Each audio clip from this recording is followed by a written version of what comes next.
Bale, ito na yung makita na gawa natin ngayon. Okay na siya. Bale, ang nangyari dito yung yung valve.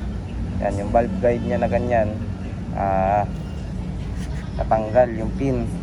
Okay. Kaya kahit anong gawin natin, nang nagpalta tayo ng big carb, hindi natin may tono-tono. Tapos, isa pa sa naging problema niya, di ngayon mapapaandar natin, maya mamatay. Tapos ang lakas ng kanyang backfire. Okay. Ang naging problema niya na isa pa bukod doon at saka sa carb, spark plug. Hindi ko maisip or hindi ko mawari bakit tumutukod. Ito kasi talaga dapat ang spark plug ng mga 4 stroke. So ngayon tumutukod. Ang ginawa natin, naglagay tayo ng extra spacer. Yan. Ito yung kanina na spark plug. Yan. So ngayon pag ito tumukod, magsara yan, hindi na talaga mag-start yung unit. Okay. Yan. Yan.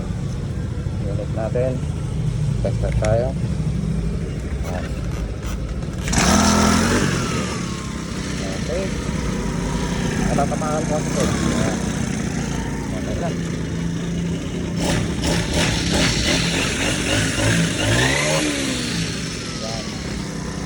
Okay.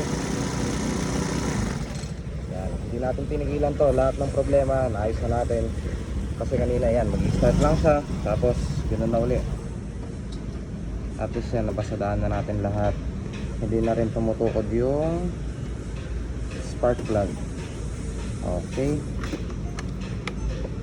Pag ano na mangyari na sa inyo yung tumukod yung spark plug, kung nagpalit kayo ng same size, tapos tumukod uli, magtaka na kayo, ibig sabihin mahaba ang spark plug nyo. Okay. Pwede kayong maglagay ng spacer washer para umangat, hindi siya tumama sa piston. Yan.